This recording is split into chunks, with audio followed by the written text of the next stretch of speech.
Iran imesema kwamba itatangaza muda maalum wa mazungumzo kati yao na Marekani, kwa maana wataweka muda maalum kwa ajili ya kumaliza mazungumzo kuhusu masuala ya nyuklia, na kwamba ikiwa muda huo utakamilika, basi hakuna lolote ambalo limekubaliwa, basi Iran haitajihusisha tena na mazungumzo dhidi ya masuala ya nyuklia ambayo Marekani imeamua kufanya mazungumzo katika kuhakikisha hili linakamilika.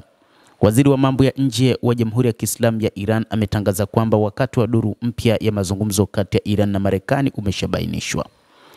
Shirika la habari la Tasnim limeripoti kwamba jukwaa la mazungumzo la Tehran lilifanyika siku ya Jumapili ya Mei 18 kwa kuhudhuriwa na Rais Masoud Pezeshkian, waziri wa mambo ya kigeni Abbas Araghchi na baadhi ya maafisa wa Wizara ya Mambo ya Nje kwenye kituo cha mafunzo cha kisiasa cha wizara hiyo ya mambo ya nje.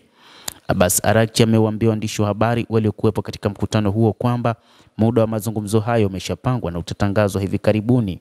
Akijibu swali iwapo Tehran imepokea ujumbe wowote wa maandishi kutoka Oman na Marekani, waziri huyo wa mambo ya kigeni wa Iran amesema hatujapokea ujumbe wowote wa maandishi kutoka Oman. Duru ijayo ya mazungumzo baina yetu na Marekani huenda ikafanyika hivi karibuni na wakati na mahala vitatangazwa hivi karibuni.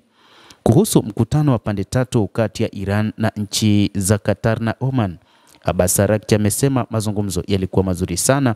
Tulijadiliana matukio hivi karibuni na masuala ya kikanda, mahusiano baina yetu na nchi hizo mbili na mazungumzo yanayoendelea kati yetu na Marekani.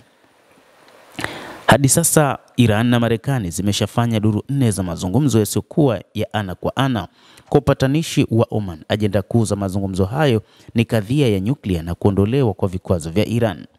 Hapo awali, Rais wa Marekani Donald Trump alikuwa akitangaza kwamba mpango wake ni kuishambulia Iran ikiwa mazungumzo hayatafanikiwa.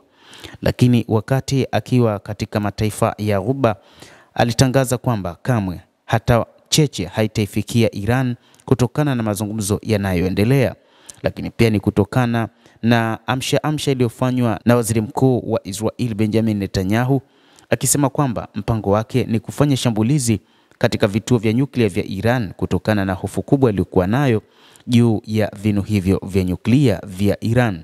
Lakini pia ni kutokana na kile anachosema kwamba ikiwa Iran itaendelea kuwa na silaha za nyuklia, hali katika Mashariki ya Kati itakuwa ni ngumu sana. Lakini kumbe moja kati ya sababu ambazo Bwana Netanyahu alikuwa akiziona, Israel inakuwa ndio taifa pekee lenye ushawishi na kubwa katika eneo hilo la Mashariki ya Kati. Endelea kuwa nasi mtazamaji, tutaendelea kukujuza mambo mengi ambayo yanajiri katika ulimwengu kupitia katika kipindi hiki cha Ulimwengu wa Siasa.